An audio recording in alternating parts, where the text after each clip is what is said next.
So over here, now that we have the torso and the arms, let's work around with the legs. So to do that, I'm just going to go to assemble, and over here there's the leg right over here. And just like arms or torso, I don't have to select out the exact same leg. So I can go over here and select something like the male scan leg right over here, and that'll be added in right over here, as you can see. So it looks kind of funny right over there.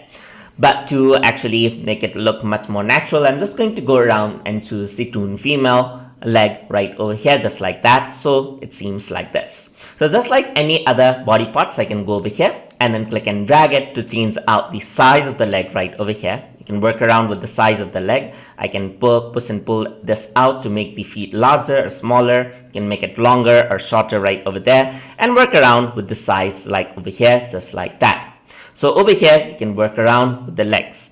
And then you can go on to the customize section right over there, and you can work around with the legs from here as well, just like any other part. So you can work around with the feet long and short option right over here. You can work with the size of the feet right here. The feet like even the toes right over here, as you can see. So you can go around and work with the toes right over here. You can work around with the narrow, or you can make it large. You can make the toes like left, long right over here, as you can see. And you can make the toes short or long, as you can see, and you can make it thick or thin.